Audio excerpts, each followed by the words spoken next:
KTV Originals। নমস্কার, Kolkata TV digital আপনাদেরকে স্বাগত। আপনাদের সঙ্গে এই মুহূর্তে রয়েছে আমি অভিক। প্রত্যেক দিনের মতোই আজও হাজির হয়ে গেছি জেলার বুলেটিন নিয়ে। আজ দিনভর কোন কোন জেলাতে কি কি ঘটনা ঘটলো দেখাই।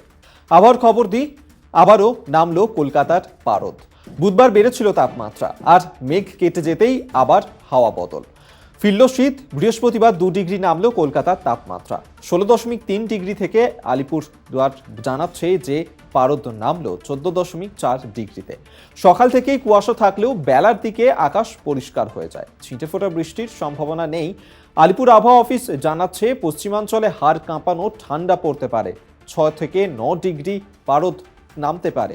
আগামী দুদিনে আরও কিছুটা কমতে পারে তাপমাত্রা। আপাতত বৃষ্টির কোনো আশঙ্কাই নেই। দক্ষিণবঙ্গের কোনো জেলাতেই আগামী কয়েকদিন আপাতত বৃষ্টিপাত হবে না, তবে কোথাও কোথাও আকাশ মেঘলা থাকবে।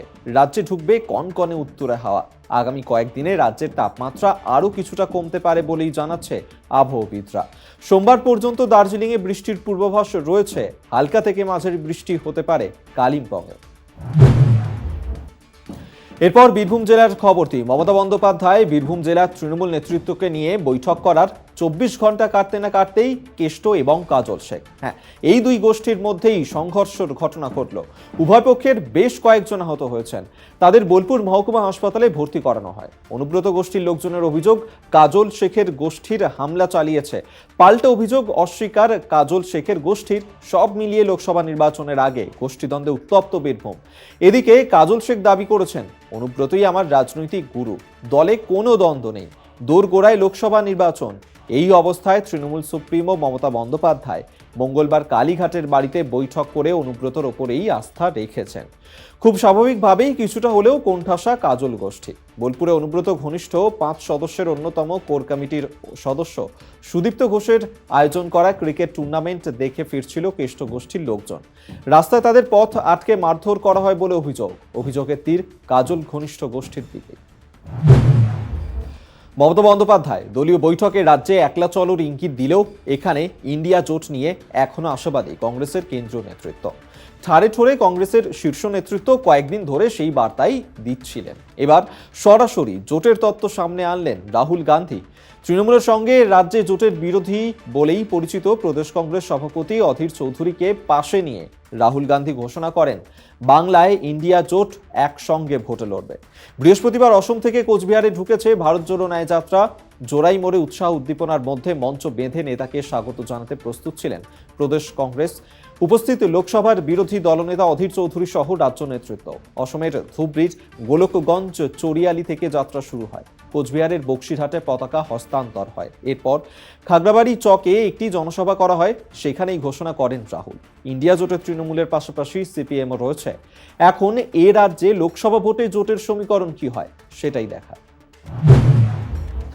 সাত সকালেই একই গ্রামে দুটি দেহ উদ্ধারের ঘটনা। একটি দেহ সকালবেলায় গাছে ঝুলতে দেখা যায়, অন্যটি রান্নাঘরে ঝুলতে দেখেন প্রতিবেশীরা। আত্মহত্যা নাকি খুন তা খতিয়ে দেখছে পুলিশ। ধূপগুড়ি বাগবেরিয়া গ্রামের বুধপাড়া এলাকার বাসিন্দা কানু সরকার, বয়স 45-এর কানু বুধবার রাত থেকেই নিখোঁজ ছিলেন। অনেকে খোঁজাখুঁজি করার পরেও বৃহস্পতিবার সকালে তার দেহ দেখতে পাওয়া যায় একটি গাছে ঝুলন্ত অবস্থায়। খবর দেওয়া হয় পুলিশে। পুলিশ দেহটি উদ্ধার করে ময়নাতদন্তের জন্য পাঠায়। আত্মহত্যা নাকি তাকে খুন করা হয়েছে তা নিয়েই তদন্ত শুরু করেছে পুলিশ। অন্যদিকে গালেরডাঙ্গা এলাকার বাসিন্দা বয়স 25-এর রূপালী সরকারের দেহ উদ্ধার করে পুলিশ। সকালবেলায় তার দেহ রান্নাঘরে ঝুলতে দেখে এবং তারপরেই খবর দেওয়া হয় পুলিশে। পুলিশ দেহটি ময়নাতদন্তের জন্য পাঠায়। সূত্রের খবর, গৃহবধূ রূপালী সরকারের স্বামী ভুটানে কর্মরত, তাঁর 3 বছরের সন্তানও রয়েছে। মানসিক অবসাদের জেরেই তিনি আত্মহত্যা করেছেন তা প্রাথমিকভাবে ধারণা করছেন অনেকেই। বৃহস্পতিবার সকালে ঝাড়গ্রাম জেলা প্রশাসনের উদ্যোগে শহরে পদযাত্রার মধ্যে দিয়ে পালন করা হলো জাতীয় ভোটার দিবসের অনুষ্ঠান। এদিন ঝাড়গ্রাম শহরের রঘুনাথপুরে অফিসার্স ক্লাবের মাঠ প্রাঙ্গণ থেকে বর্ণাঢ্য পদযাত্রার সূচনা করেন ঝাড়গ্রামের জেলাশাসক সুনীল আগরওয়াল। জানা গিয়েছে, ঝাড়গ্রামের জেলাশাসকের অফিসে আজ সারা দিন ধরে বিভিন্ন অনুষ্ঠানের আয়োজন করা হয়। পদযাত্রায় জেলাশাসক সহ উপস্থিত ছিলেন ঝাড়গ্রামের মহকুমা শাসক শুভ্রজিৎ গুপ্ত এবং অন্যান্য আধিকারিকরাও। ফের বিপুল পরিমাণ বিস্ফোরক উদ্ধার হলো রামপুরহাটে। একটি পরিত্যক্ত বাড়ি থেকে উদ্ধার 6400 জেলেটিন স্টিক। তদন্তে নেমেছে রামপুরহাট থানার পুলিশ। গোপন সূত্রে খবর পেয়ে রামপুরহাট থানার পুলিশ বুধবার গভীর রাতে বনহাটের হস্তিকান্দা গ্রামের ওই পরিত্যক্ত বাড়িতে তল্লাশি চালায়। তল্লাশিতে উদ্ধার করা হয় প্রচুর পরিমাণ জিলেটিন স্টিক। ওই স্টিক পাথর ভাঙার কাজে ব্যবহার হয়। বিস্ফোরক উদ্ধার করে বাড়িটিকে সিল করে দেয় রামপুরহাট থানার পুলিশ। কে বা কারা এখানে এই বিস্ফোরকগুলো রেখেছে, কি উদ্দেশ্য ছিল এর পেছনে কি রাজনীতি রয়েছে নাকি অন্য কিছু, এই সব বিষয়েই তদন্ত শুরু করেছে পুলিশ। তবে এখনো পর্যন্ত কাউকেই গ্রেফতার করা হয়নি। অবশেষে থমকে থাকা কোটি টাকার বোল্ডার বাঁধের কাজ শুরু করলো সেচ দফতর। মিটতে চলেছে কয়েক দশকের সমস্যা। কোঙ্গারনগর কলোনি এলাকা থেকে গয়েরকাটা শ্মশানঘাট পর্যন্ত প্রায় 800 মিটার বাঁধের কাজ সম্পন্ন হলে উপকৃত হবেন প্রায় 300টি পরিবার। তাতেই খুশির হাওয়া জলপাইগুড়ি জেলার ডুয়ার্স অঞ্চলের গয়েরকাটার কোঙ্গারনগর কলোনি এলাকায়।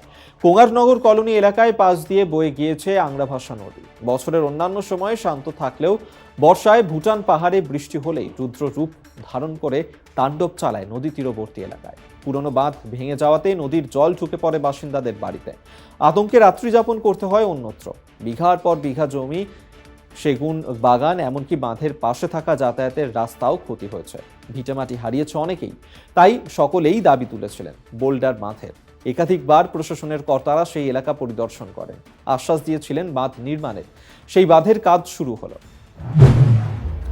জেলার বুলেটিন এখানেই শেষ করছি। তবে আমাদের জেলার বুলেটিন আপনাদের কেমন লাগছে অবশ্যই জানাবেন। আর এভাবেই জেলার বিভিন্ন গুরুত্বপূর্ণ খবর পাওয়ার জন্য আপনাদের নজর থাক আমাদের ইউটিউব, আমাদের ফেসবুক পেজ, আমাদের ইনস্টাগ্রামে। এছাড়াও বিভিন্ন গুরুত্বপূর্ণ খবর পেতে হলে অবশ্যই আমাদের online site Kolkata TV online, সেখানেও নজর রাখুন। আর দেখতে থাকুন কলকাতা টিভি, রাত দিন 7 দিন।